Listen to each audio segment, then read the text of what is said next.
say a few things at the end. First, let me say that I'm here because I happen to be a trustee of the Foundation for Ecological Security, which is based in Anand and which is the sponsor of this session. It's an organization which has been quite heavily involved in common property resources. It, in fact, was the secretariat of the 2011 conference of the International Association for the Study of the Commons, and now runs a Commons initiative.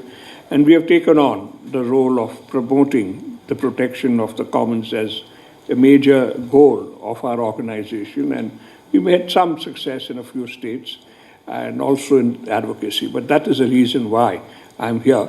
And so because I happen to be a trustee of that body. In many ways, the whole issue, at least in India, has arisen not to understand this is the problem that has in its entirety. The real problem is the notions of property which the British brought in with colonial rule.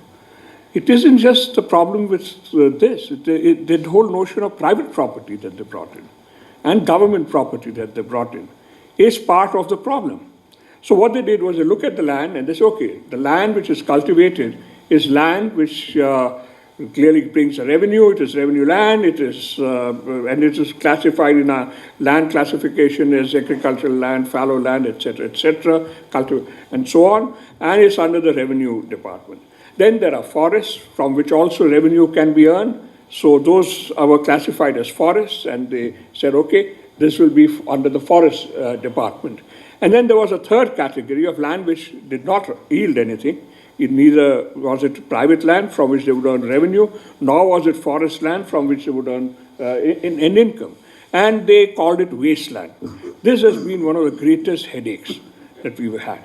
This word wasteland, which is there in our land classification systems, where you have, everybody says, wow, it is that industry got a wasteland there. They are not wastelands. They are lands which are being used by people for various purposes. They get fodder from it, get fuel from it, there are many other things they get from it. Or it may just be a sacred grove for them. It may be just a sacred hill, like Niyamgiri was a sacred hill. So the part of the problem is the notions of property which were brought into a social system which was far more complex. Even ownership of specific plots of land on which agriculture takes was more complicated in India than just saying this belongs to X. It belonged to X for the duration of the crop. And after that, since you're both very interested in foraging, there would be rights given to local itinerants who would have the right to feed their herds on that land. And there were, even today, the rights that people have on floodplains for cultivation are much more complex than simply saying X owns this piece of land. Now that, the complexity of the way in which the rights to use land for certain purposes took place in our villages in, sort of, if you like, pre-British India, was distorted heavily by the notion of property which was brought in. The worst example of this is, of course, the confusion of revenue intermediaries with zamindari and the absolute rights which were given under zamindari to people. So we have inherited this problem, and I think one of our problems is to try and get out of it. I'm saying this because when we start looking at how to handle commons at a local level, we will have to keep in mind that part of the issue may also be looking more carefully at the way in which actually local customs govern the use of other pieces of land, which are not called common land or something, particularly when you get into tribal areas and so on, where much of the problem arises. As he mentioned, the estimate is that probably 60% of the land which would be affected by, say, FRA would be in tribal areas. The second thing that I would urge is that this session, of course, is on land. And we are talking, this is a land conference, we are actually talking about land. But as Shalini emphasizes, as was also clear from the question from Rajasthan, we have to look at common resources beyond, in the way they connect with one another. We just referred to the connection between land and water. You will not be able to handle common property management unless you look at land, forest, water as a package. You're looking, in fact, that is how people look at it at the ground level, as the villagers who talked to us in Rajasthan showed us. So, and we cannot separate this out. We cannot have a situation where one bit is the responsibility of the forest department, another bit is the responsibility of some other department which deals with water, and a third bit is the responsibility of the rural development or agriculture department. These things must be taken in a much more coherent and organized way. And basically, we have to have a much broader concept of common property. Now, in a broader sense, Shalini referred to it when she spoke of, at a global level, we talk of course, atmosphere, we talk of oceans, we talk of Antarctica, we may talk of, cyberspace, outer space, etc. But even at a much more local level, take something like biodiversity. It's a type of resource. And now, of course, in these days, we talk of biodiversity, we always have the image of conservation areas and so on. But we've been doing work in FES because FES's whole philosophy is connect ecosystem conservation and livelihoods. Now, one of the things that is which came out in our work was, for instance, the connection between biodiversity protection and agricultural productivity. The areas which have protected forests around them, or tree land, or even just tree cover around them, have better productivity because of better pollination, more birds, or the bee stuff that we did, the conservation of bee stock. In fact, today we've reached a situation where something like pollination, a natural process, has become commodified. Farmers are paying 1,000 rupees a day to people to bring their beehives into the field so that pollination can take place. That's what's happening today in India because the loss of diversity at the village level. But if you didn't have that, you wouldn't have to have this. It's the loss, the loss which is arising from encroachments on common lands, which is leading to some of these problems.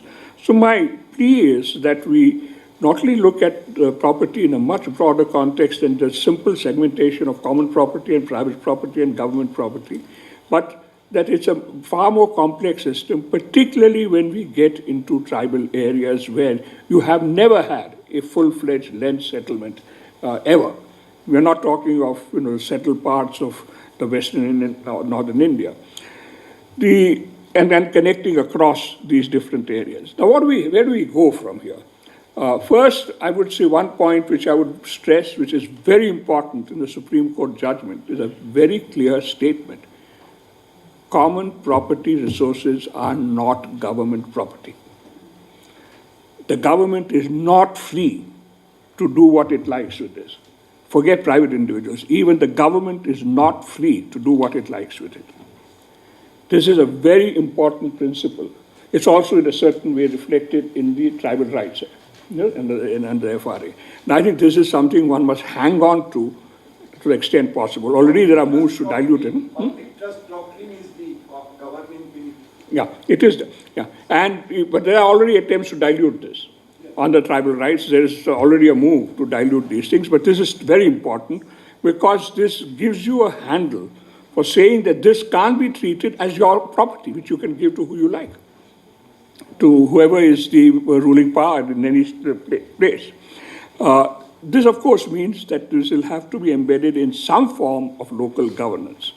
One way or another, it has to be connected in some way with local governance. This is clearly reflected in the forest side. And you're right, that there is a confusion between community forest rights and joint forest management. So forest departments likes joint forest management because there they retain control.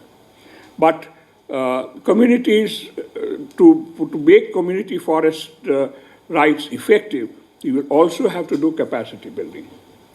It can't be simply, yes, there were traditional ways of handling this, but a lot of those traditions have been lost. So I think it's very important that we support this, and like FES, like you, we bemoan the fact that the recognition of community forest rights is really way behind the recognition of, because individual forest rights does not encroach on a forest department's privileges, whereas community forest rights do. So there are issues there, but I think some form of local governance. Now there, understand what is the ground level situation. One of the places that I've seen, they decided, okay, we will have that, and they set up this committee, and they assigned this forest to one village. Now the reality was that that was there in the land record. The land record said the land record requires that everything should be put in this village or that village. You cannot have a piece of land which does not belong to one village.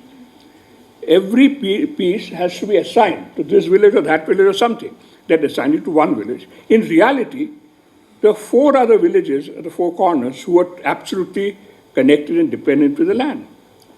Now, fortunately, we went there, we agitated, got people working, and the whole system was changed so that all those 4 villages were involved in the management of that piece of land. But recognize the importance of local usages. That is what should define who should be involved in managing that land. The second thing is, and this is very important in the light of the role that common lands play in the lives in pastoral communities. How do you recognize the rights of itinerants? Particularly in a place like Rajasthan, the people who move and migrate from place to place and have, in fact, seriously dependent on common property resources. How do you protect those? And so I think local governance is important, but understand local usages. Don't do a mechanical thing like assigning it to the village panchayat in whose records this particular forest is being shown. But understand how, in fact, it affects and it connects with people's livelihoods at the local level and do that. So respect local usages, yes. And even if the local, sometimes in respecting local usages will require also respecting things which, if somebody doesn't want something to be done because it is sacred, fine, accept it. Don't say that this is not the way. Our problem is our forestry is based on that. Our forestry is based on that whole, what was started by the 3 German foresters. Yeah. By the 3 German foresters, which brought in a notion of production forestry and so on. So I think that we will have to go beyond that. But beyond that, we also have to rethink the broader social issue of how do we embed the use of resources, what constitutes used labor, exchange labor, what constitutes socially useful labor. So let me just conclude with the story of the Aikung, the Bushmen in the Kalahari. The Bushmen in the Kalahari have a rule that it is wrong and illegal for anybody to work more than 20 hours a week. And the reason for that rule is that they are hunter-gatherers who gather stuff from the area in which they live. And if anybody starts working more than 20 hours a week, they will end up exploiting that ecosystem far more than is desirable. So they have a well-established rule. Nobody works more than 20 hours a week. And what do they do with the rest of the time? They sit down and tell each other stories. So maybe that's the future that we should be looking forward to. So thank you very much. Let's go now. On behalf of FES, I'd like to thank the chairperson and the speakers for their extremely informative and insightful critique of land governance and the commons. Before we move on to the next session, I had